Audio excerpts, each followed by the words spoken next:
Good afternoon. How's everybody?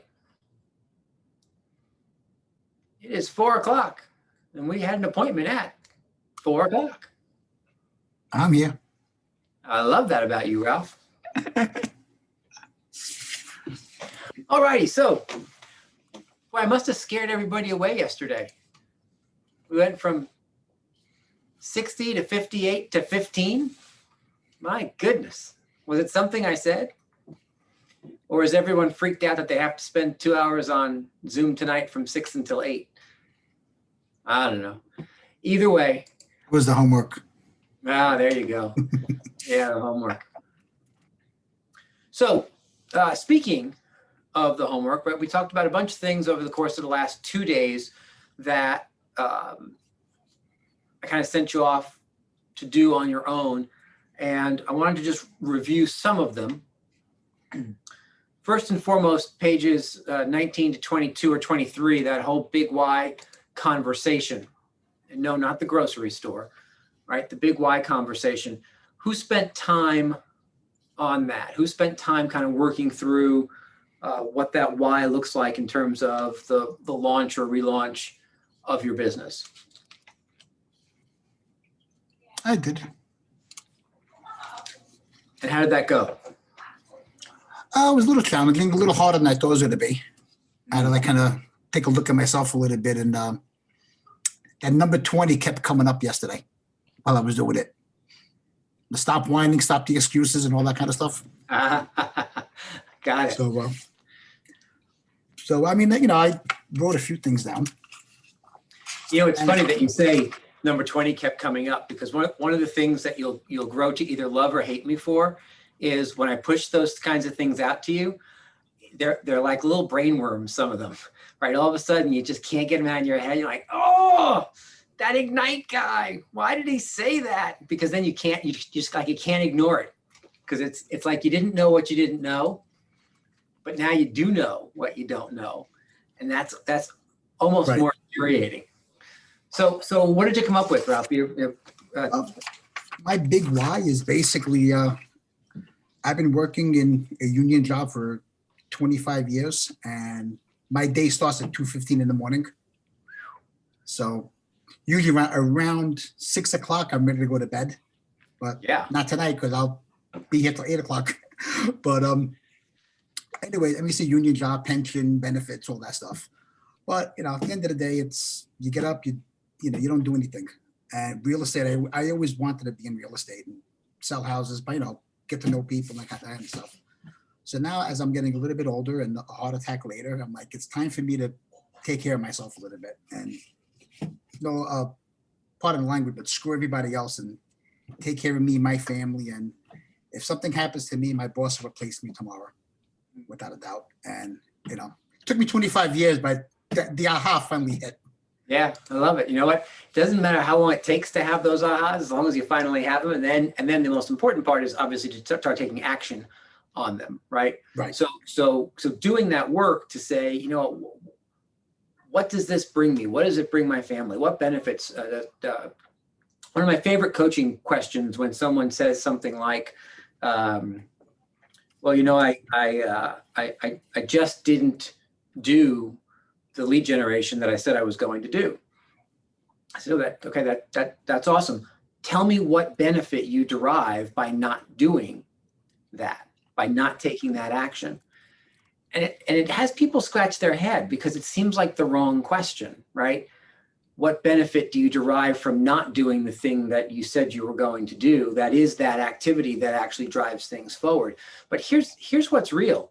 If you weren't deriving a benefit from it, you wouldn't not be doing it. So there had to be some sort of benefit. Maybe the benefit was the activity terrified you, and so there was a benefit in not having to actually go and perform, right? So the benefit was the ability to hide. And so the same question can be used in a big why conversation that says, okay, like what's the benefit of me staying stuck in what I'm stuck in? Right? If I don't want to be doing this anymore and I'd rather be doing something else, well, what's the benefit of me staying stuck over here?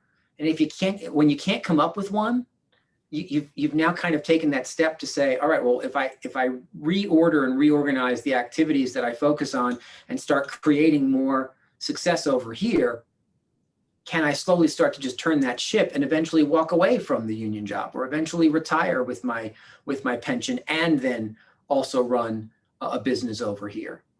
Well, that's pretty much my intention. Got it. That's what it sounded like. Well, thank you for that. Thank you for sharing. Anybody else do some work on your big why? I did. Who is that? Carol? Carol, yeah. What surprised me, Rick, is I thought I knew how much money I should earn this year or in the next 12 months to accomplish my list. And when I did the numbers, I need more money. Yeah. So that was a surprise. And I did start today. I don't know if you want me to talk about that now or when we get into our homework. Yeah, hold that what you told me earlier for just a few more minutes, because I want to finish the appointment Okay. numbers and the big why, and then I'll ask you to pop back on. Okay.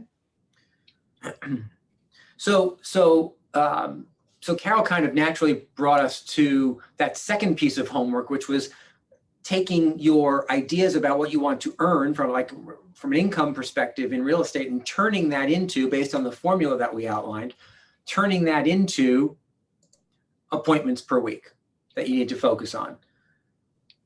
Did everyone spend some time and kind of do those numbers, do that math to figure out what that appointment number is for you?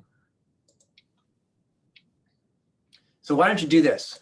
Why don't you just pop it in the chat? Why don't you pop your appointment number in the chat? No judgment. Everyone's number is going to be different. Some people's numbers are going to be, and so these are weekly appointments to earn at the level that you choose to earn.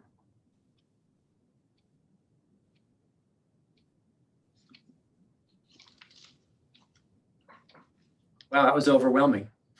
There we go. All righty. Yeah, I was going to say, Robert, we need to talk about your 14 number, because I love that number, but we need to have a conversation about how you're going to launch from 0 to 14 in a week. Wow. So yeah, per week. So I see numbers here from 1 to 3, which is completely and utterly normal. That it ultimately means that you're looking at that 100 to 200, maybe 250 GCI range, right? When you're in that 1 to 2, maybe starting to hit that 3 a week. And so when you looked at that number, did it create some terror or did it create excitement? Once you finally figured out what that number was. I think a little bit of both. Yeah, great answer, right? A little bit of both. And that's good. It's good. It's good to be a little freaked out and a little bit excited all at the same time, because that will drive you forward. That combined with that big why, it will drive you forward. What the exercise was supposed to help you do is just kind of figure out where you need to focus, right? Because oftentimes when you're new to an industry or you're just launching a business, if you haven't really done the work, starting with that pro forma with numbers, you don't have the data that you need to know where you're supposed to focus, right? Everybody understands that in real estate, one is to list and sell houses. But how many? How often? From where? Like how are you going to do all of that? And so without really understanding what those appointment numbers are, you wouldn't have a focus about where to focus. With those numbers, now we can get really specific later today and then early next week when we pick up on Tuesday.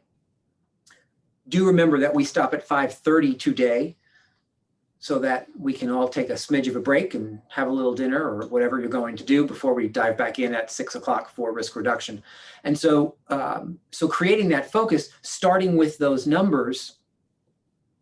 Now, when you get up every Monday morning or before you go to bed on Sunday night, as you're looking to make sure that your week is planned, you know exactly what the result needs to be so that you can get really detailed about the activities that create those results, right? Making sure your website looks really pretty doesn't necessarily create the result that you're looking for in terms of creating appointments, right? And so you get to start to judge how you're spending time. Remember, there is no why in business. If there was a why, that would be busyness. And those are two very different things. Sometimes we like to be busy doing real estate related things because it makes us feel like we're doing the real estate thing. Look at me, I'm doing the real estate thing. Except what you recognize is that the results that come from that are typically disappointing, right? When it's just that busy stuff. Yeah, I'm on the MLS every single day. Okay, well, what are you doing to find appointments, right? So for those of you who did not put a number in the chat box, do make sure that you tonight or tomorrow do that exercise to convert the income you desire or need into appointments. Right. What's cool is Carol reminded us that sometimes when you do an exercise that's supposed to start with a financial number and end with appointments, sometimes what you recognize is the offshoot of that is, is that even enough money to do the things that I want to do? Here's my list of things I'm looking to accomplish in the next 12 months or whatever that is. Do I need to up that number? Right. So it starts to allow you to ask yourself better questions so that you can find better answers. And maybe what that means is, you know what, for me, it's going to mean an extra 2 closings this year. Maybe for me, it's going to be an extra closing a month, so an extra 12 closings this year. Whatever you start to figure out based on those numbers. And as I mentioned to you guys just before we move off of this, because the math of your business is so vitally important that I want to make sure that we hear the benefits. My very first private coaching clients a number of years ago came to me and said, we are so, it's a husband and wife team, and they came to me and said, we are so sick and tired of making $100,000 or $110,000 or $97,000. They were just stuck. No matter what they did, they couldn't get past $100,000. I said, well, what do you desire from your business? And they said, well, minimally, we desire to triple that. Okay, so let's figure out, based on a $325,000 income, based on your averages, how many appointments it takes per week. And the math that came up for them in order to earn at that level were 6 new appointments a week. I said, okay, well, how does that sound? You know, there's 2 of them, so now you're kind of dividing that number by 2. How does that sound? Can you focus on activities that will produce 6 new appointments every single week? And they said, yes. I said, okay, great. Write me a business plan for each of those sources. Just a small little business plan. It says, okay, if I'm going to have X number of appointments come from open houses, what's the business plan for open houses? If I'm going to have X number of appointments come from my database, what's the business plan for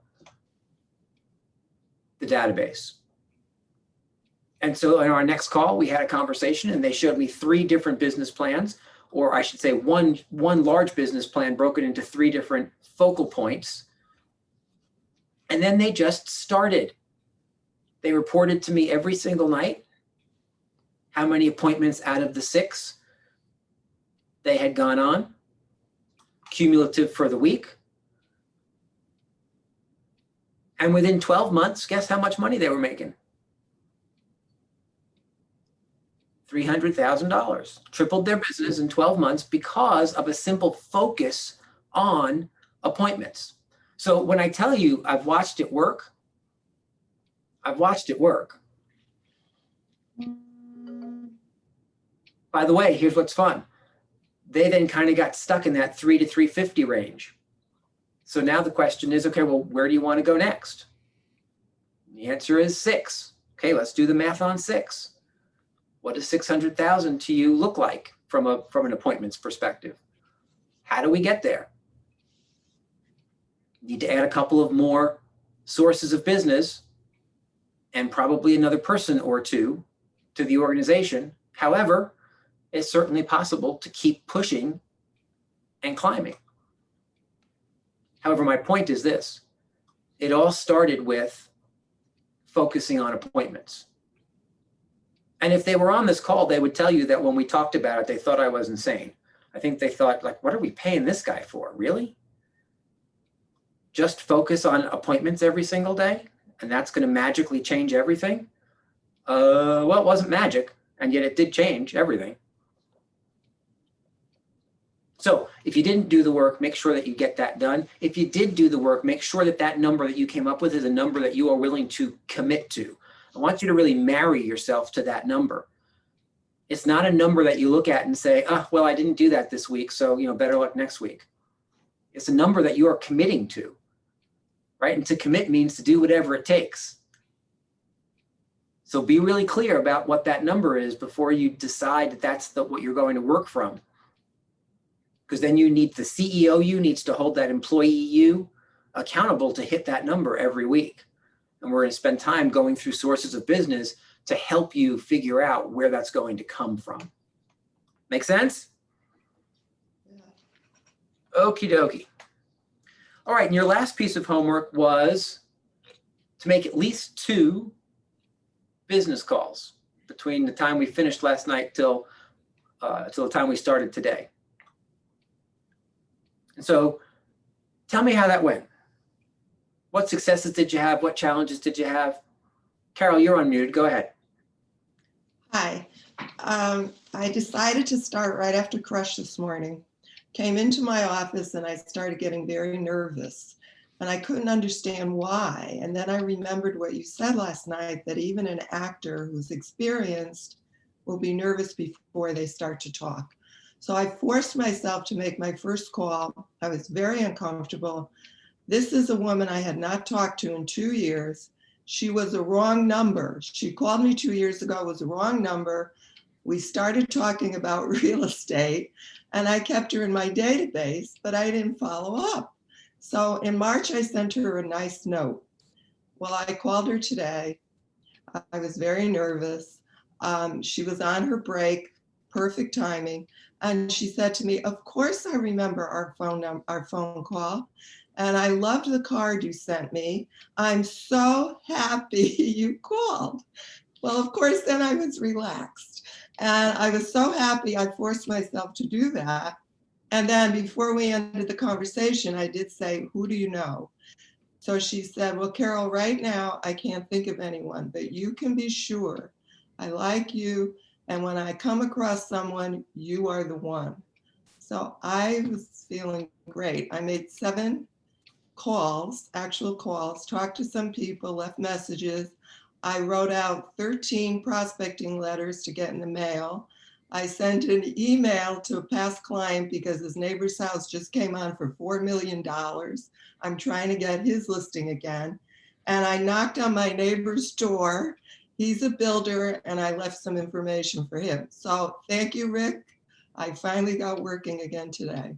That is awesome. Wow, that is a great through line. It's an awesome. I love the fact that you were transparent enough to say, you know what, I sat down and I was nervous, right? And here's what's interesting is that when you're an actor, right? The analogy I used, at some point somebody else opens the curtain, so you don't have a whole lot of choice, right? But to begin. The challenge that sometimes we have is there's nobody around to open the curtain, right? You have to open the curtain yourself. So I commend you for being nervous, right? Feel the fear and do it anyway. Because what you find almost every single time is exactly what Carol found. People are excited and happy to speak to you, even if they don't have the answer to the question of, oh, actually I have 7 people who all want to sell their home. Why don't I give you all their names? Right? That rarely happens. And yet, sometimes they happen to say, oh, you know what's weird? My niece is actually looking for a property, but I don't think she's started yet. Let me connect you there. Or they have a need themselves. Or one of the things I would like to encourage you to do is when you have a conversation, again, with somebody in your database especially, whether they deliver a who do you know answer or not. That's a name. If they do, great. If they don't, also great. Thank you so much for thinking about that. Either way, I encourage you to set up the next communication, right? Just like with clients, we're always giving them the idea of here's what's going to happen next. Just like with potential clients, we're always setting the next appointment with them, right? To keep things moving forward and keep the momentum going. On a prospecting telephone call like that, you may want to end the call by saying, thank you so much for taking a minute to think about that. Would it be okay if I checked in from time to time, just in case you do think of someone? Now, of course, we want them to proactively contact us. And yet what's real is that will happen sometimes and it won't happen a lot of times, right? I know this is hard to believe, but we are not the first, last, and in between person that people are thinking of when they start their days, right? So much as I think we're all very compelling in people's lives, we're the real estate professional who kind of lives over here with all the other vendors and whatnot. So don't be afraid to set the expectation that, in a couple of weeks I may call again and ask that similar question. Because when you do that, frankly, it's more for you than it is for them. When you set that expectation and then they say, yeah, that would be great, or no problem, go ahead and give me a shout. You now feel like you've been given permission to make that follow-up phone call 30 days or 60 days, whatever that period of time is going to be for you. And you won't hesitate as much the next time. See how that works? Okay. Anybody else want to talk about either successes or challenges from making at least 2 phone calls?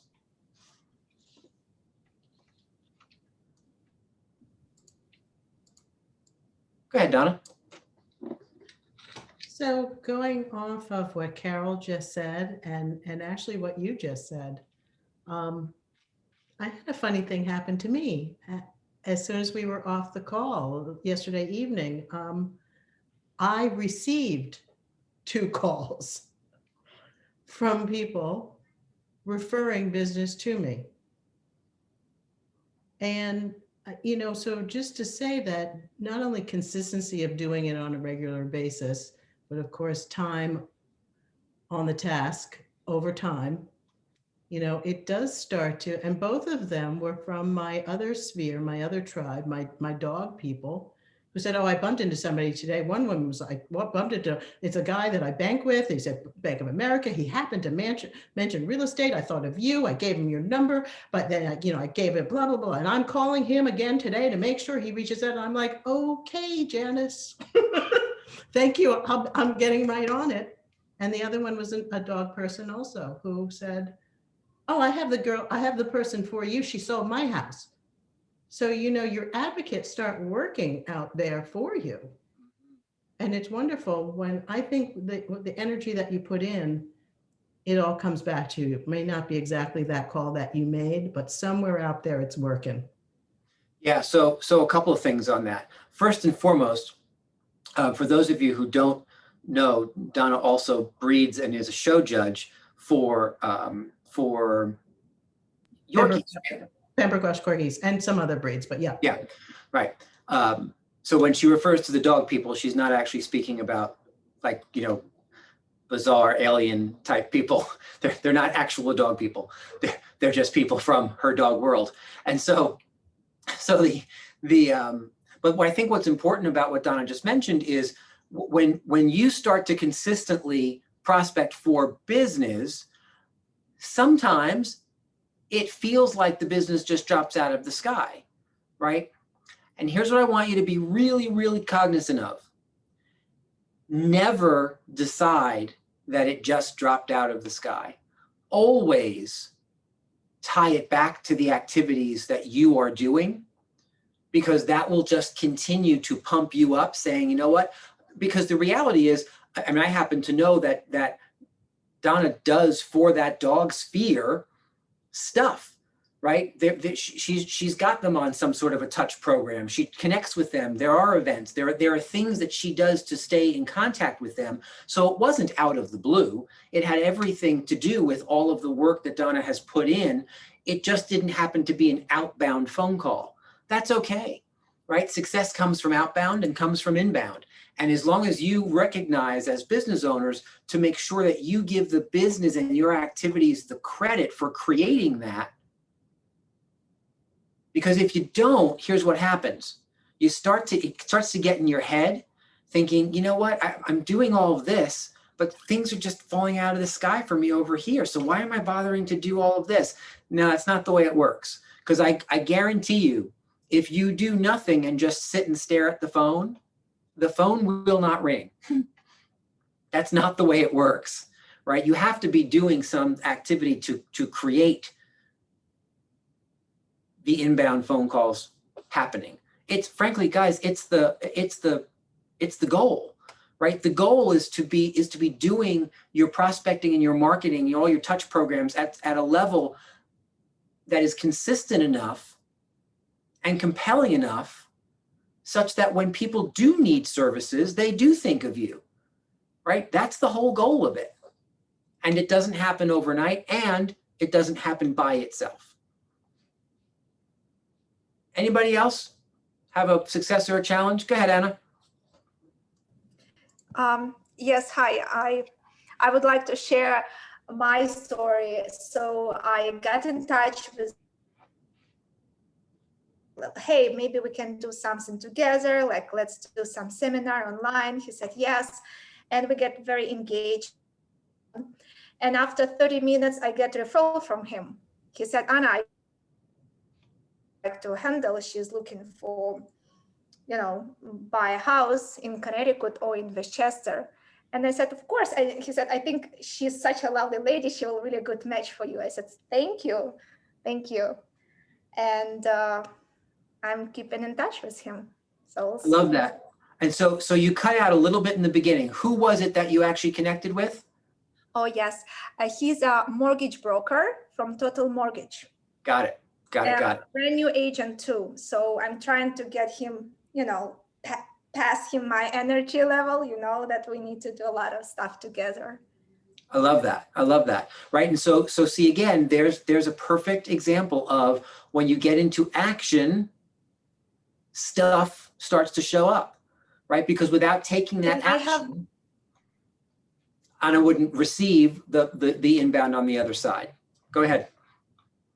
And I have another successful story with my banker from HSBC, and I haven't talked to him for many years. And because of this, intensive program, I contact him over the phone last week, and I just said, like, listen, I know you live nearby, and maybe somebody looking to sell property.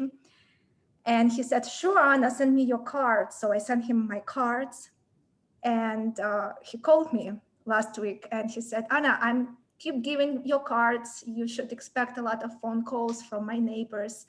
But Anna, I'm really thinking to sell my property. And he said, I know you live in Harbor Point. Maybe I can come and see what apartment they offer in. And I really think maybe it's the right time to sell. I said, of course. Yeah, so. I love it.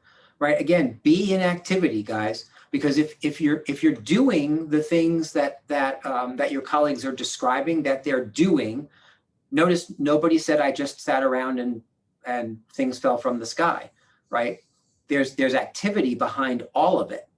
Even the ones that seemed like they fell from the sky, there's activity behind it, right? So stay in action. The way that you will create the positive momentum in your business launch is not to wait and just jump in and get into action. So with that, homework for Tuesday is to take those 2 business calls and turn them into 10. Now, remember, the habits that we're looking to build are 10 of these contacts a day. I'm asking you to do 10 over the course of the next 5 days, right? Because we're going to ease you into some version of prospecting or client acquisition, whatever it is you want to call it, lead generation,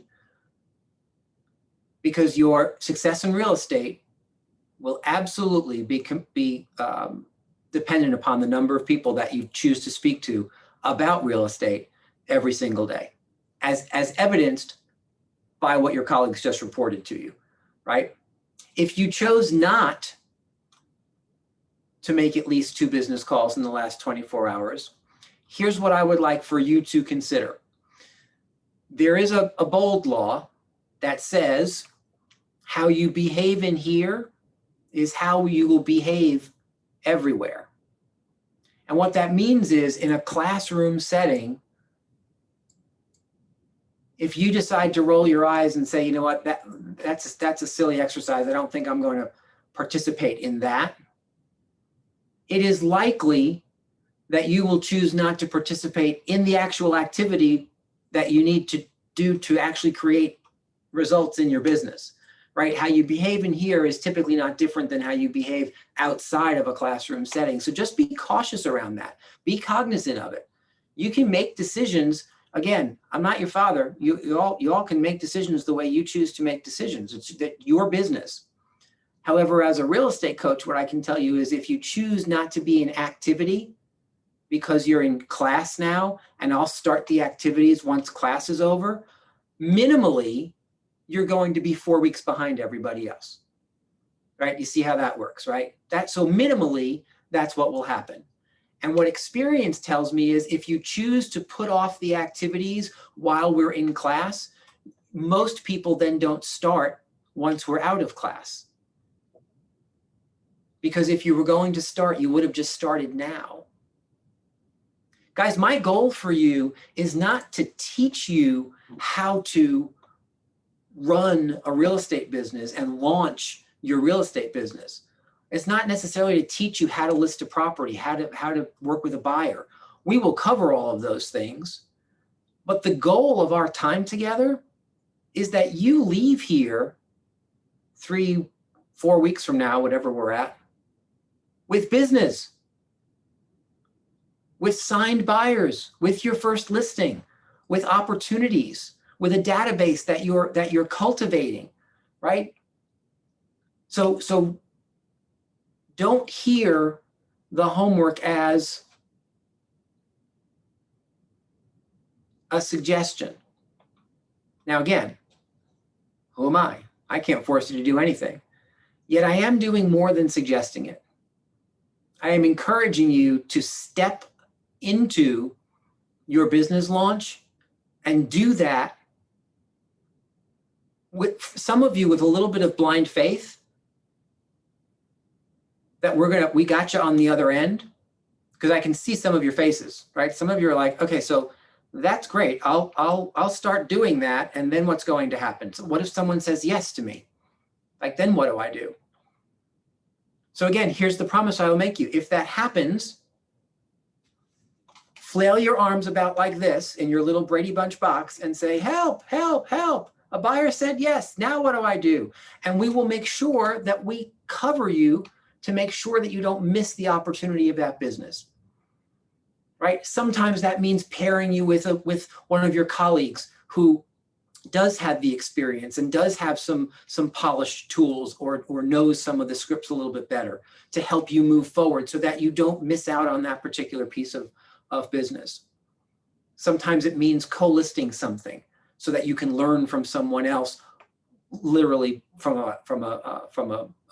by experience. And yet I don't want you to postpone the activities that create the business momentum until you learn stuff. Because for some of you, you may find yourself a year from now still deciding you don't know enough to really get started. Right? You know you better than I know you, except for the fact that I've been teaching real estate agents how to be successful for 2 decades.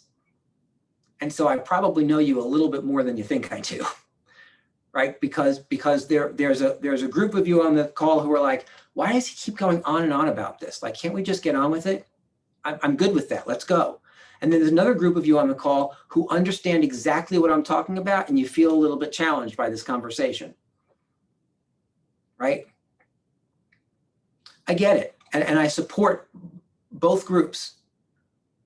This is not judgment. It's just me. I told you on day one, I'm just going to tell you the truth. And the truth is that's the trap that some of you may find yourself in. So just begin, right? Just start. And I promise you good things will come from that. And know that you belong to an organization that has your back. If you need us to help you, we'll just come in and help. Make sense? All righty. So, where are we? Where were we? Where are we? What do we got to do here? So let's talk a little bit about scripts. I want to talk a little bit about schedule management today, and then dive into some sources of business if we can before our 5:30 expiration time today. So, scripts. We are on page 36, still in Power Session 1, just by the way. You don't need to be following along. We're just going to have a conversation around this. But if you choose to, it is page 36 of Power Session number 1. And so when I say the word scripts, using scripts, memorizing scripts, tell me the first thing that comes to your mind. You can either unmute or pop it in the chat. What starts? So robotic, yeah. What else?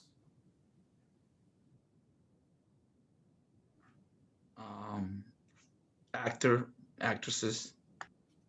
Not Yeah, okay. authentic. Yep, actor, actresses, Ralph. Business tool. Not authentic. Not authentic. Say it again, Anna. Business tool.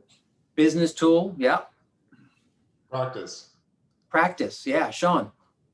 If you go off script, you're totally screwed up because then you try to start from the beginning again. Yeah, so like it's like a memorization challenge, right? Yeah. What else?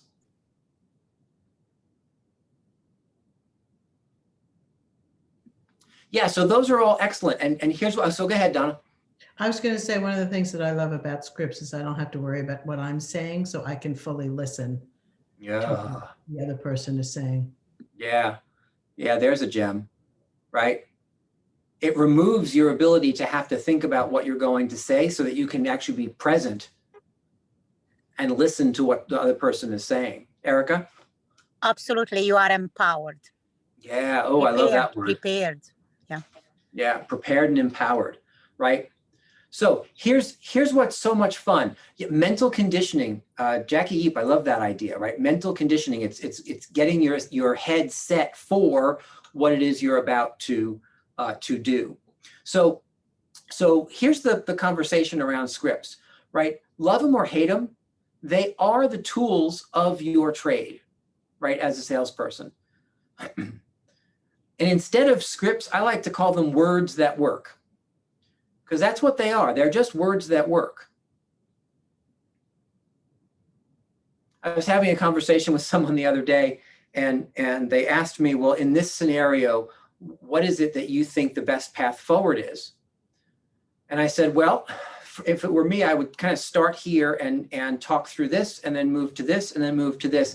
And she looked at me and she said, you just took 3 scripts that I know you taught us in other classes, and you just strung them together for a conversation. And I said, yes, of course I did. That's exactly right. Because those are just the tools that we use. Those are the words that work in a scenario that she was having a struggle with. And it was having a conversation with a seller regarding a price reduction, right? There's not 97 different things that you need to say to a seller who's stuck with a price reduction. Right? There's 3 or 4. They're usually statistics based, and then you just kind of work through a conversation utilizing scripts because they're words that work. And I will certainly give you tons of examples as we push forward. And on page 36, right in the middle there, you'll see it says a great script is 100% customer oriented and benefits the customer throughout the entire conversation. And so for those of you who feel like scripts are somehow manipulative, what I would say to you is, well, what if you just decided, yes, they are manipulative. They're manipulative on behalf of the client. They're positively manipulative, if that's such a thing. Right, so be careful that you don't bring judgment into the idea of utilizing scripts, because they are the tools of your trade. Just like a contractor uses a hammer and nails and a saw or whatever else they use, right, as the tools to actually do what they have to do, scripts are your tools. So be real clear about that. I want to real quickly play you a video just real quick. Here we go.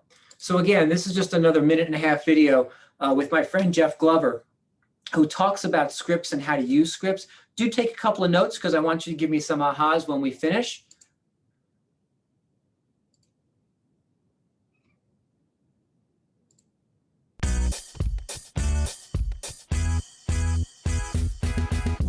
Hi, I'm Jeff Glover, and I'm going to tell you the top 5 things that you need to know about using scripts. Step 1, you're going to need to get your scripts from a top agent at the office, your team leader, a MAPS coach, or of course Keller Williams University. Step 2, we're going to need to do a total transformation of, instead of talking and telling, of asking questions. Selling isn't telling, selling is asking a series of questions that leads to desired response. So instead of talking so much, we need to get in the habit of asking questions. And asking questions gives us control of the conversation. Control of the conversation gives us our ultimate outcome, which is an appointment set or a closing. Step 3, we need to listen with good intentions. Well, what I mean by that is we need to listen to their answers instead of just listening to them talk and asking another question that comes to mind. For example, instead of asking a seller where they're moving to and then going on to the next question, how soon would you like to be there? Ask them, where are you moving to? And when they give you a response, ask them, what takes you there? Step 4 in becoming better at scripts is we need to learn to mimic, mirror, and match the prospect. What I mean by that is we have to listen to their tone of voice. We have to speed up or slow down based on how fast the prospect is talking. That means when they respond and say, we're moving to Toledo, oh, Toledo, that's exciting. What takes you there? 93% of communication is body language and tonality. And that means only 7% are the words that we say or the questions that we ask. Step 5, we need to take these 5 points and practice them daily. If you think of NFL teams, they practice 50, 60 hours on the practice field for a 1-hour game. Our game is our presentations and our appointments, and we need to practice daily everything that we've learned every single day before we meet with our clients. When it comes to scripts, my biggest aha is that everybody has their own scripts. We're pre-programmed to have scripts, and we're talking and asking questions that are scripted. However, what we found is that most of our own scripts are no good. And so we have to learn the right scripts, the right questions to maintain control of the conversation. Thanks for watching KW Connect. Make it a great day. All righty, thank you so much, Jeff. He's so spunky and full of energy. Don't you love him? All righty, what did you hear? What did you hear from Jeff about using scripts? Get the right one. Yeah, right, get the right one. I love the idea that he says, you know, we all have scripts, although sometimes the ones that we use are no good, right? Because we've either made them up or we got them from God knows where, right? The right scripts make a difference. And I will tell you, I have experienced both sides in my career, because in my early days, I had a script. It was just a script of me making it up as I went along, except I kept making it up the same way, right? And the effectiveness and efficiency of actually utilizing a script versus just kind of winging it and making it up as you go along, which ends up being a script anyway, because you tend to repeat that.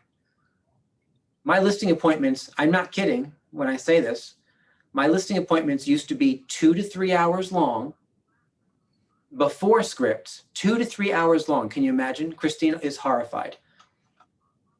She almost fell off of her chair. I saw it. She caught herself though. Phew, good thing. Right? 2 to 3 hours long. I'm pretty certain that the reason I was successful early in my career, because I did take a lot of listings early in my career, I believe the reason was that I would talk so much that the people decided, okay, if we don't sign this piece of paper, he may never leave. He may literally be in our house forever. So maybe we should just say yes, sign it and go, right? Then moving to an actual script that I got from someone else who said, this is really effective and it keeps you efficient, bam, 45 to 50 minutes, including questions, right? And that's a whole process we're going to teach you when we start our seller unit mid to late next week, right? Because with the process in place and with scripts in place, you can be on point, stay on target, not go off on bunny trails, and not just drone on and on and on and on and on. What else did you hear? Julie says practice. Yeah, what did you say about practice?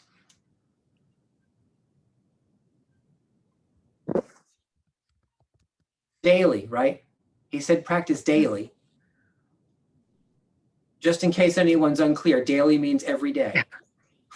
just so we're all talking the same language, right? And here's what's fun, is that means practicing those scripts even after you think you have them and you're using them successfully. It means just keep going, keep playing, role playing with each other, practicing, memorizing, listening to people who are doing more than you, and what are they saying and how are they saying it? Grabbing scripts from top people. Sean. Just a quick question, since this is all brand new for me. I'm really just getting involved. I'm still waiting for my license exam, so that's why I've been loving everything. So, like with the questioning or the prospecting right now, I really can't talk about, hey, who do you know? I can't really real estate yet, into the official role. But with the scripts, is it more like a flow chart? Like you say, hi, you go this way. Yes, you go to this direction. No, you go to this direction. Or they sound like they don't want to close. You go this direction. So I'm just curious how the script really is a script, I guess. Yeah, that's a great question. And my answer, Doug always laughs at me when I give this answer, but I'm going to make him laugh again, is it depends, right? And because it really does, it depends on the scenario, right? And I want, the way I'll answer that is going back to something Donna said earlier, right? Because and then Jeff reiterated it. Jeff is learning from you, Donna. I wanted to make that point because he didn't normally say that in the video, but after listening to you today, he added that in, I think, for us, right? And that's the idea that the point of utilizing scripts is to give you the opportunity to listen with intent, right? I call it aggressive listening, right? God gave you 2 ears and 1 mouth, use them in that proportion type thing. And so the idea of being able to utilize scripts allows you to sit back and relax into listening to what someone is telling you. The yes/no version, the flow chart, really comes from the other person, right? And so what is fascinating about the use of scripts is that, what did Jeff say? The best scripts are ultimately designed to ask great questions and guide people to a desired outcome or result. And so the idea of what makes it a script is when you ask a question, 98% of people are going to answer it in a very similar way, right? And so now you have that answer that they've given you that allows you to move it forward. If you get thrown a little bit of a curveball, you learn other objection handling scripts sort of on the exterior over here. So you're going down the path of, here's my listing script. You learn objection handling scripts to kind of bracket your main script so that if someone gives an answer that is somewhat different or unexpected, well, then you're prepared to help them objection handle that and then pull them back onto the script.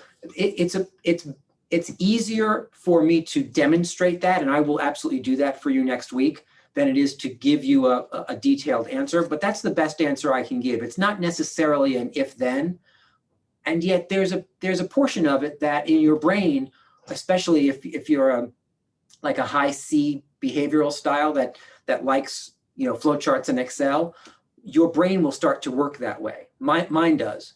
Right? It's all compartmentalized here. And depending on what the answer is, I know I have to go to a different part of that filing system to be able to continue the conversation conversationally. Does that help? Yeah, I mean, that's exactly, I guess I wasn't thinking of it as different scripts. It was more of, you know, here's my script. It's like, oh no, I have this little road over here for the objection if, you know, they're not ready, and then there's another road over here that's ready, but are we really ready? You know, whatever other things they may have that's holding them back. I think that's really helpful. It's not just really one script that you just, okay, I don't care what you said, I need to get the next paragraph. Yeah, right. Or Well, like, because if it was, let's go back to the word that Doug put on the table earlier when I asked what that initial gut is on scripts, and that word was, if I'm not mistaken, robotic, right? That makes those kinds of scripts robotic. When you're not paying attention to what's going on, right? It actually removes you entirely from the scenario, and now you're just saying words because they were next on a piece of paper, right? The main goal of utilizing scripts well is to keep things conversational, right? That's when you know you've moved out of the learning process and really allow mastery to start to set in, is when things get conversational, right? Because let me give you an example.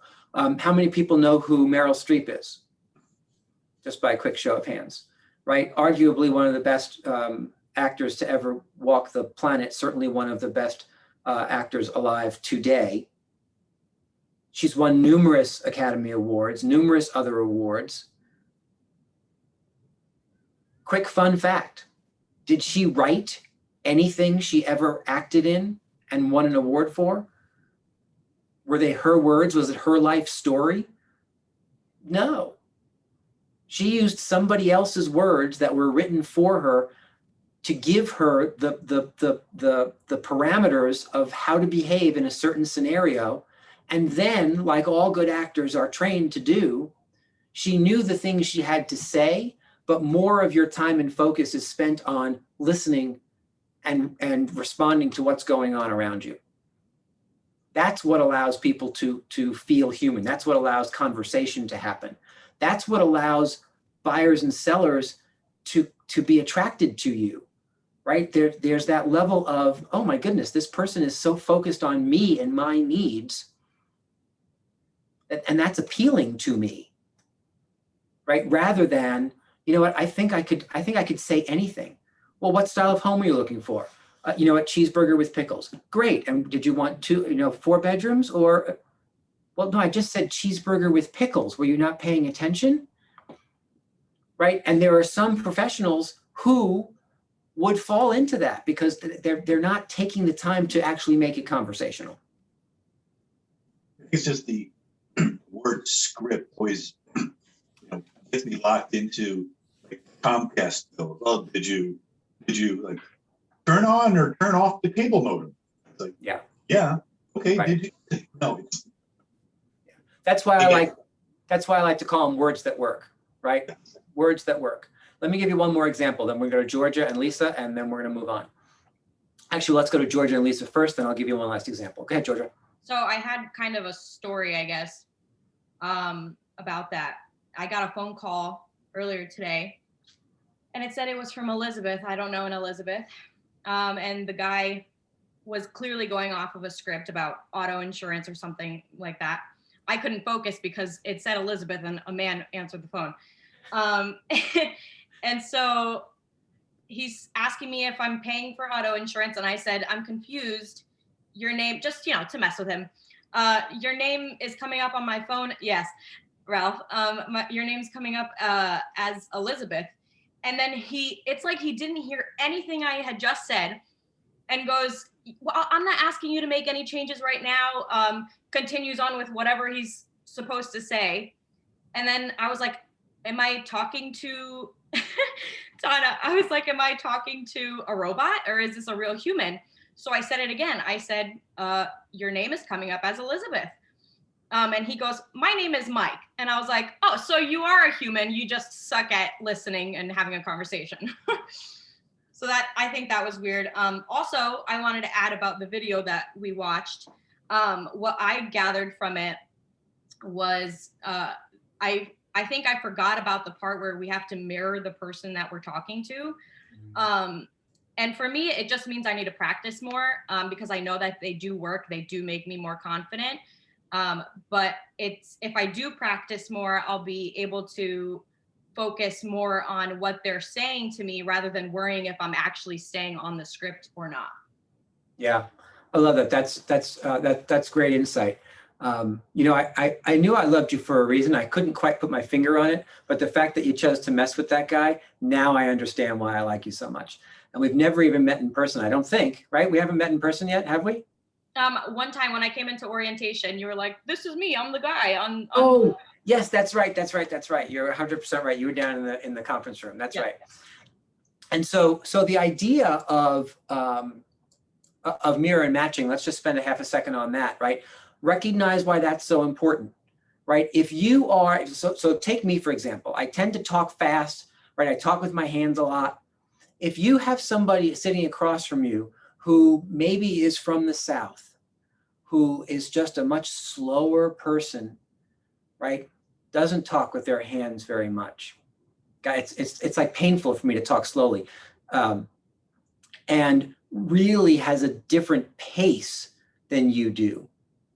If I don't notice that and keep kind of steamrolling over that person with my fast talking and my hands talking and all that person looks across the table at is, this guy is slick.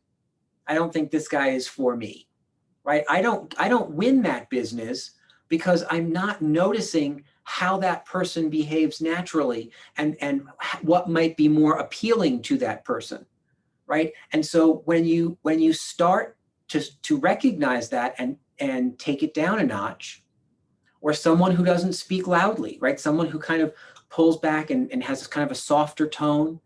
Well, you need to, the point is you need to kind of meet them where they're at and not expect them to meet you where you're at, right? Because people are attracted to people who are like them. And so they want to make sure that if you get hired, you're not going to fast talk and hand talk them all over and they get all confused and nervous, like Lisa just put in the chat. It makes people nervous. On the flip side, if you're from New York and the person across the table is talking like this, and so I'm curious, what are your thoughts? Like, you want to like reach down their throat and pull the words out faster, right? And yet you have to recognize the person sitting across from you gets to call those shots. Go ahead, Matthew. So I used to manage sales for a tech startup, and I managed the entire West Coast while sitting here on the East Coast. And one of the things kind of going off of what you said is East Coast people can talk really fast. West Coast people, you get such a mix. You don't know what you're going to get. So you get the fast talkers from LA, but if they're in Northern California, they might be a little bit more relaxed. But one thing that is very consistent among the West Coast people, zero sense of urgency, none. You could try and sell them on the spot and they are like, well, let me think about it, whatever. So to your point, just to kind of solidify that, it is really about mirroring and understanding where they are culturally within the country, where they came from, and ask those questions because they're really prudent to help you finalize, hopefully, getting a signed document, right? Yeah, absolutely. It's imperative to moving from a conversation to an appointment, right? Because at some point we have to pivot to setting an appointment. And the only way you get an appointment is to figure out, again, on the phone, you oftentimes don't have, unless you're on a Zoom call, you don't have visual clues. So now it's all audio. So you have to start there.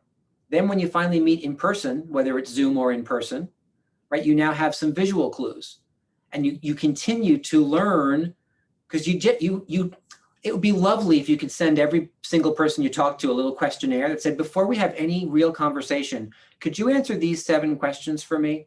Like, where are you from? Are you a fast talker? Like, what is your personality or behavioral profile? That'd be lovely to have. That's not real life, right? So we have to start looking for audio clues and visual clues, process clues, behavioral clues, and start making those adaptations. All righty then.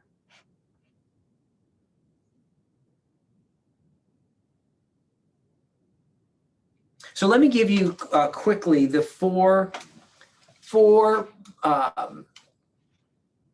steps to working with scripts.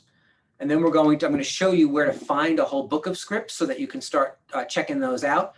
I'm going to give you more scripts than you'll know what to do with starting next week. We have an entire buyer consultation. We have an entire listing consultation. We have pricing and positioning discussions, as well as objection handling scripts. We have expired scripts. We have for sale by owner scripts. We have more scripts than, like I said, you'll know what to do with. And yet I want to just give you a quick rundown of kind of how you start with scripts, right? And it's a 4-step process. Step number 1 is memorize, right? It is that version of memorization. It's getting them into your head. Right, and there are some techniques that people use. Oftentimes, it's reading them out loud over and over and over again. It's working on book before you can go off book, right? So you can read it and read it and read it. I'm going to sit across from Sean, and maybe me, Sean, and Doug all have like a little 20-minute Zoom thing each morning, where we just kind of run these things with each other. When I was still doing shows, and you'd get a script, we would do things like speed throughs, like you memorize it, and then once it's in your head, you just say the words so fast, right? So it's just words, there's nothing behind the words, so that you know that you have that muscle memory of just the words. So lots of different ways to kind of get that into your brain, and you'll know you. For some of you, it'll be repetition. For some of you, it'll be reading it over and over and over again. For some of you, it'll be reading out loud. For some of you, it'll be practice back and forth. Step 2 for memorize. And before I move off of memorize, let me say this.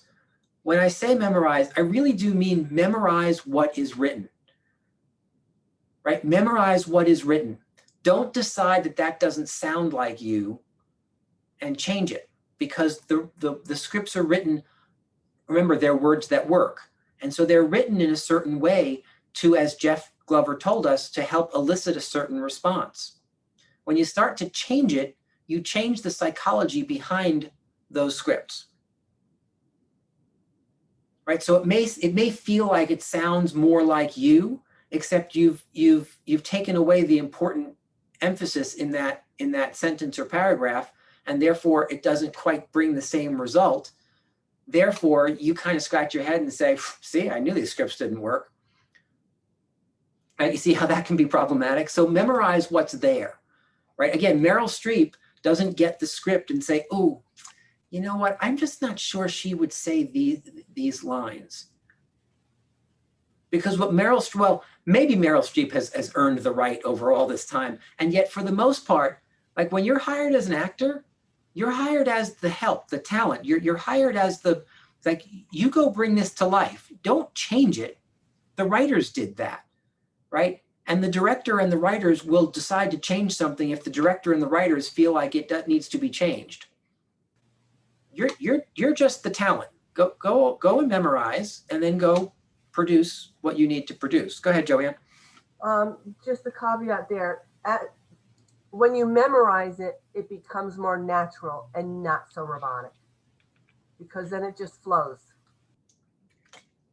Well, yeah, so you've got to continue down the process, right? So memorization is just step number 1. Step number 2 is internalize.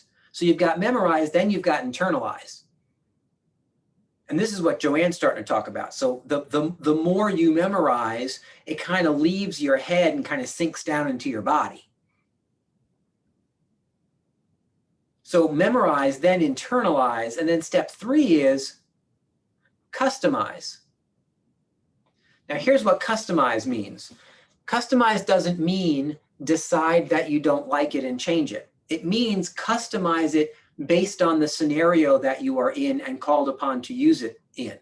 You may speak differently to a different behavioral profile at a listing appointment, depending on who's sitting across from you. So you get that customization piece, but it doesn't necessarily mean change it all up to make it sound like you. Because once you've memorized it and internalized it, as Joanne pointed out, it starts to feel like you wrote it. Because you don't get internalization without ownership, right? Once you've internalized it, now you're starting to own it. And so it does seem like you. And here's the other thing about it feeling good or it feeling like you. Who says it has to? Don't get so hung up on that, right? Bring a little bit of that latent actor inside of you to the table, right? And just push forward anyway. Sometimes it's a matter of being a little non-you. Maybe if it sounds a little less like you, that's a good thing. No offense, no judgment. But what if that was a good thing? Right? And what I mean by that is the words that work maybe weren't coming out of your mouth. And now if they do start coming out of your mouth, you'll get better results. Right? So sounding like you is not always what it's cracked up to be. Alex. Hi. Hey. So I have a question. It may seem very nitpicky, but I've been using several scripts that start exactly the same way, which is, hi, I'm looking for so-and-so. And I have changed that because for me, it's just more natural to say, hi, am I speaking with, or is this, or some variant. Now, am I messing with the script? So in that case, in that specific example, my guess is no, because it's just a matter of an intro, right? And so the reason we say don't change them is because sometimes people change things that really are imperative to kind of keep in there. And as we dive more into scripts, I'll give you better examples of this. We're kind of just speaking generically without scripts in front of us. So I'll give you a better example. In that specific instance, am I speaking with or whatever the first version was? To me, that's kind of the same thing, right? So some of it is truly just semantics. Okay. And yet the caution is be careful how much you change, because you could well be changing things that do change the meaning. So in that scenario, I wouldn't be too worried about it. Lisa.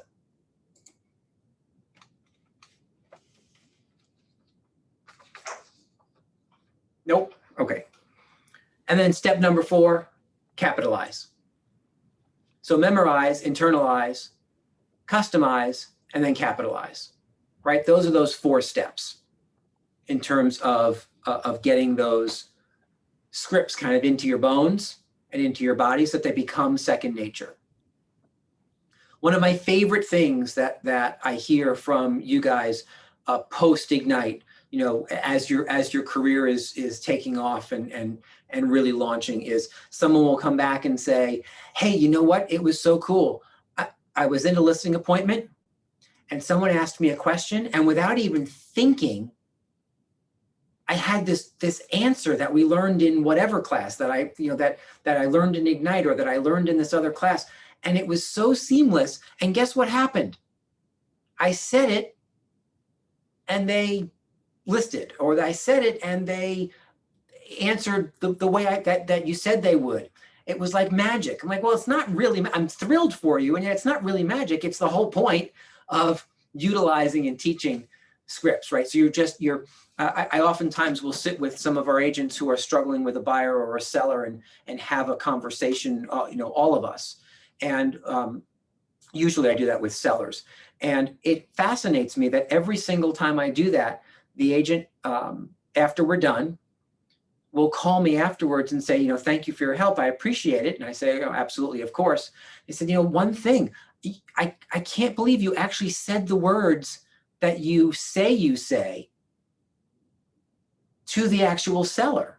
I'm like, well, of course, this isn't one version for the classroom and then you go out and sit with a seller and it's completely different, right? What would be the point of having that conversation?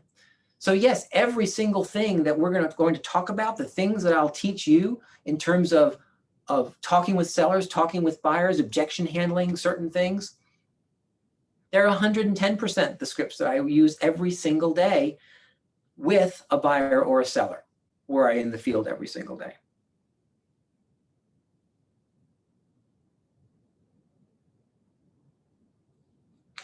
All right, any other questions on scripts? Yeah. Yes, Elena.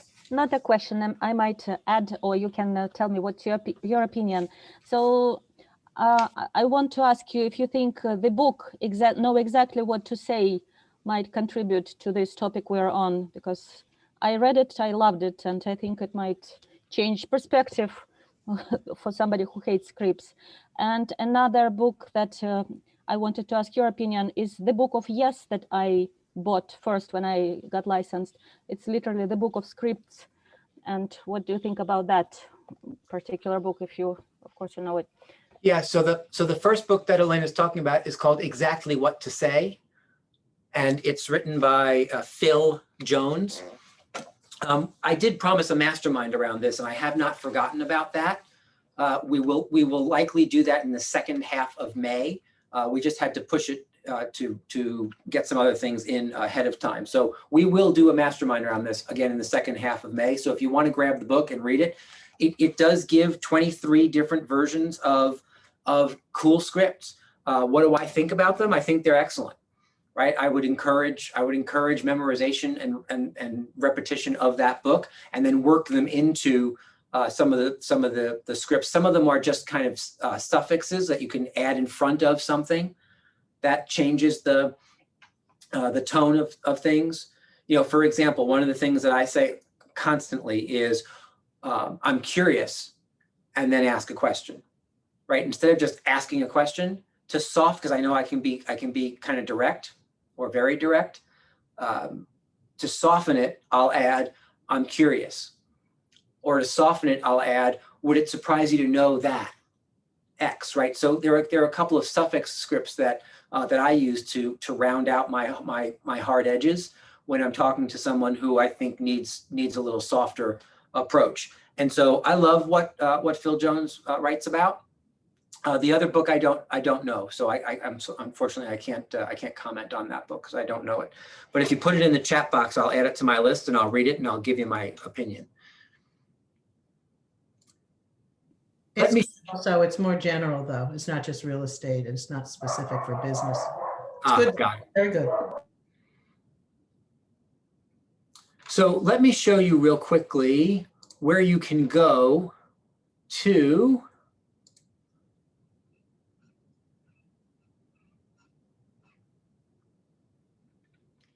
do you remember when I showed you the other day where to go to get the power sessions, right? So that's in KW Connect. You search for Ignite, you click on student resources, right? And that brings you here. So I showed you that the other night. If you scroll to the bottom, you have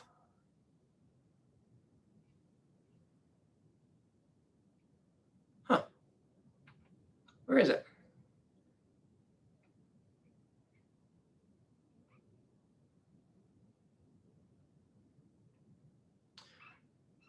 Okay, so it looks like our scripts manual has moved itself. So I will be certain. That is so bizarre. Let me just see if there's if I'm in the wrong spot. I am in the wrong spot. I apologize. So when you go to student resources, I was in instructor resources. At the bottom, over here, you'll see Ignite scripts, right? And so if you click down on that, you have a 64-page script book.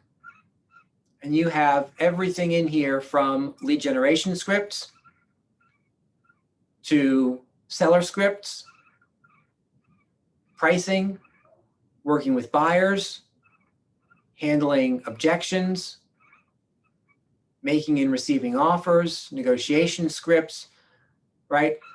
So you've got a 64-page manual right in your student resources section on KW Connect that you can certainly download and start utilizing if that would be helpful. Sound good? Okay.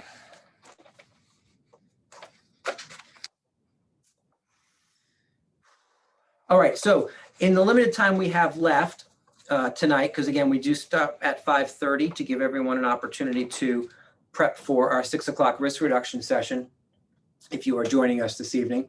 I want to spend just 15 minutes on schedule management, because it came up towards the end yesterday, and we kind of pushed it. I want to address it today. I said to you yesterday that when I'm coaching someone new, when I have a brand new coaching client, or when someone comes to me with an issue, a problem, an I don't understand why type scenario, the very first thing I do is ask to see their calendar, right?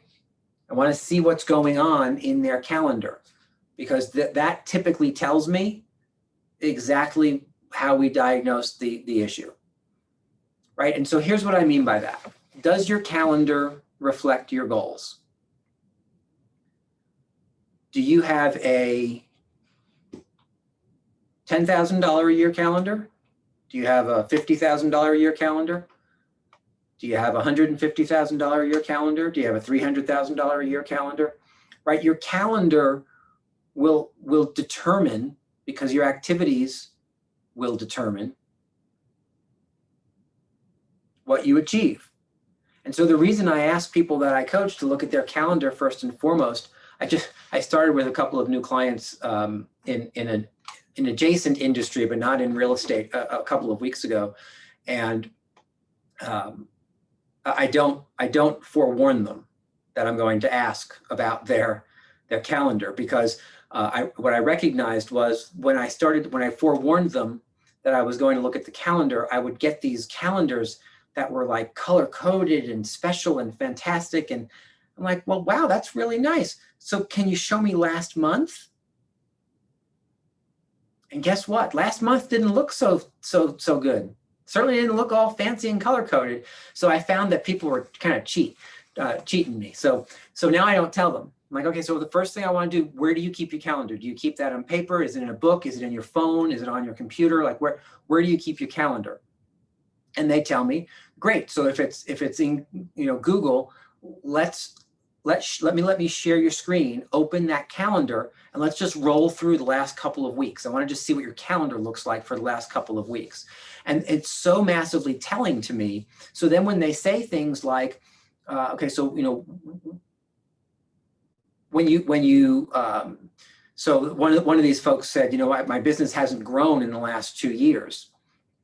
Okay, well, why do you think that is? Well, I just don't know. Well, do you think it could have anything to do with the fact that you're not focused on activities that actually cause businesses to grow? And they said, well, how could you possibly know that? I'm like, because we just went through your calendar, right? Your calendar is going to tell you what you're doing. Certainly, it's going to tell you what you're doing if you're doing it consistently, right? So schedule management is one of the fastest things to fix, and one of the most prevalent issues that I find business people have, right? Especially independent contractors, right? Who don't necessarily have to go and punch a clock or report into someone, right? That idea of freedom kind of just overtakes you. Woohoo, baby, I'm free. That calendar's out the window. Well, as long as you're willing to also throw a lot of your income out the window with the calendar, right? So instead, let's go through the important things that need to show up in your calendar to make sure that you're creating consistency in your business that allows your business to then grow. So first and foremost, what is the very first thing you want to make sure you put in your calendar?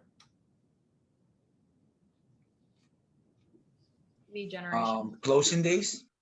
So I love lead generation as an answer, because the answer is almost always lead generation. Like when you were in school, like the answer on the test is, if you don't know, it's almost always C, right? The answer is almost always lead generation, except in this scenario. Because in this scenario, we want to make sure that the first thing in your calendar are the times that you choose not to be engaged with business. Do you have a day off each week? Do you have non-negotiable times that you, we got to fix that, Yannick, because I saw that, right? 7 days a week, all work and no play makes Christine a dull boy, makes Jack a dull boy. There we go. Right, so the idea of,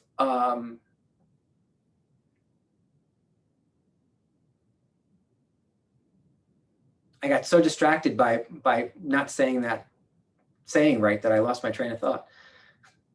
It's all Christine's fault. Ah, yes. So one of the things that we have to focus on is when we're not able to work, right? Or when we choose not to work. So do you have that day off each week? Do you have non-negotiables? Do you have certain times where you have to put your kids on the bus and you need to be there for them when they get off the bus, right? Do you have certain vacation periods planned, right? So the first thing that goes into your calendar is the time that you know you will not be available to work. Or else if you schedule all of your business stuff in, then you're squeezing in all the personal, right? Or you're in conflict because you squeezed, okay, I'm going to lead generate for this period of time each morning. But you didn't have the fact that you had to be at the bus stop with your kids each morning. So now your schedule's all screwed up, right? Now you have to make more adjustments. So put in the personal time first. It will also encourage you to build a more perfect week, right? If that perfect week says, you know what? Okay, so I'm not going to take a full day off. I'd like Tuesday mornings, right, until 12:30 for myself. I'm going to sleep in maybe a little bit. I'm going to take a bath. I'm going to cook myself an omelet. I'm going to do whatever, right? So push that in there. If all you do is push in all the business stuff, again, now you have to squeeze in you and your family. And that doesn't create great balance, right? When you come home and your spouse says, excuse me, what do you think you're doing? This is a private residence. You can't just walk in. Oh, Christine, it's you. I am so sorry. I know we've been married for all these years. I just didn't recognize you because I haven't seen you in so long, right? Tell the truth. Has John ever said that? Come on. Right? So the idea of making that important distinction and pushing that stuff in there first is important. Then you're going to put in your client acquisition time, right? Because the most important part of running and growing your business is for you to focus on client acquisition, otherwise known as lead generation. So pop that time in there. What does that look like for you? Is it every day from 9 until 11? And guys, here's what I want you to be real about. If it's not every day from 9 to 11, don't write it in that way. If you know you're not doing it and you're not going to do it. I apologize. I just want to make sure that we finished on time, so I did set my alarm. And what I mean by that is, what if your lead generation was 30 minutes a day, Monday, Wednesday, and Friday, because that's what you were willing to commit to today? And then you did that. week 1, week 2, week 3, week 4. And after 30 days, you thought, you know what? That 30 minutes 3 times a week, I accomplished that. That's a victory for me. And I now choose to double it. So now I'm going to do an hour Monday, Wednesday, and Friday. And see how that goes. And you do it for a week, 2 weeks, 3 weeks, 4 weeks, 5 weeks. And then 30 or 45 days later, you say, you know what? Look at me. Now I've built that muscle. I am consistently working on client acquisition 1 hour a day, 3 days a week. What if I bump that to 4 days a week and you added in Tuesday? And then if this was Christine, she'd look at her schedule and say, oh no, Tuesday mornings is my omelet morning. I'm not doing it Tuesday because I'm going to honor that time for me. So perhaps what I'll do is I'll make it Thursday. So now Monday, Wednesday, Thursday, Friday, an hour a day. Here's my point, guys. You can read the MREA, you can read the shift book, you can go to classes and people say, yes, you know what, lead generation is the most important thing. You need to do it 3 to 4 hours a day. Is that true? Yes, at some point that is ultimately true. Except if you've never done it before, and I tell you to go build a calendar that commits you to 2 or 3 hours of doing something that you're not even sure how to do yet or comfortable doing yet, you won't do it. So what's the point of setting yourself up for failure? Let's set yourself up for the win. Let's create winnable games here, right? So your homework, should you choose to accept it, is to figure out what next week looks like for you in terms of client acquisition. What will you commit to? Is it a half hour, 3 days a week? Don't bring judgment to that. Don't look around and think, oh, well, other people are doing it longer. That's not enough. I'm never going to hit my goals, right? That's all that's all that self-talk that gets in the way. That doesn't do you any good. Instead, look specifically at what you will commit to and then just commit to it. And then prove yourself right. Win, win, win, and then win again week after week. You'll feel good. You'll start to see results. And when you feel good and start to see results, you will naturally want to then spend a little more time feeling good and creating results. You see how that works? Instead of setting yourself up with these big, huge blocks of time that for most of you, right? This is not all of you, but for most of you, you know you won't do that. Or you'll start it and say, this kind of sucks. I'm not really having a whole lot of fun. I think I'm going to stop, right? Because we're adults. We're not children. We're not in the 3rd grade with someone looking over our shoulder saying, no, you will do this, or I'm going to slap you on the hand with a ruler. And as adults, we get to make choices. As business owners, we get to make choices. Joanne, you had unmuted. Did you want to add something? You said it. Start small and build on it so you don't set yourself up for failure. Yeah, I'm curious, have you found that worked for you? Still working on it.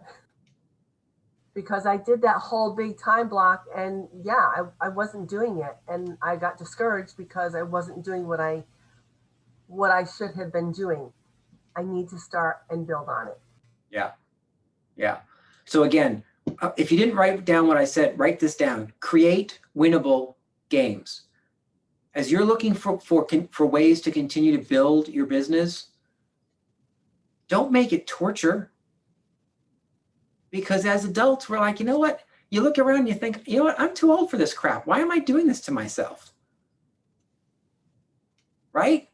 Instead, create winnable games so that you can feel good. Find the victory in everything that you choose to do. Go ahead, Nicole. No, my question was, I actually put it in the chat because I found that when you start speaking to someone on script and you're talking about, let's say, homes, and they're like, well, are you going to do rentals? And how do you transition that conversation and steer it back to your focus when you pick up the phone and make that call? Yeah, so that's a great question. And what I would love to do is spend more time than we have, since we are ultimately right out of time right at this moment. I will address that first thing on Tuesday, if that's all right. And I'm gonna ask you to remind me, because I will almost certainly, even though I'm going to write it down, almost certainly also forget. So I'm going to charge you with that reminder to say, hey, let's, because I'll give you some examples about what that looks like, about how you can pull people back, which we just don't have time for today. Okay, all right. So guys, it is 5:30. I am going to set you free. Remember, your homework is 10 business calls. Start to work on what your next week looks like in a perfect world, right? Even if you only get to putting in the time that you're not working and then creating a client acquisition schedule for yourself, a lead generation schedule for yourself that you will commit to. After I answer Nicole's question, or maybe just before it, I will finish and give you the other couple of things that go into your calendar that we didn't get to. However, it's fine that we stopped here, because all you need to figure out for next week is, when am I not working and when am I finding clients? Put those in your calendar and let's live by that for a week. And I promise you'll start to feel differently about scheduling. Guys, it's always my pleasure to spend time with you. I will look forward to seeing some of you in about 28 minutes for our fun and exciting risk reduction session, which is awesome. So I look forward to seeing you all there. And for those of you who already took it last week and are not coming this evening, I will look forward to seeing you either at some point tomorrow. I get my second shot tomorrow, so I've unscheduled my afternoon just in case, but I fully expect to be like, I get mine tomorrow too. My second. That's right. So Mara and I are invincible as of tomorrow, so good for us. And I will certainly see you on Monday, if not before. Have a good night. We'll see some of you soon. Bye, everybody. Bye-bye. Thank you. Bye-bye.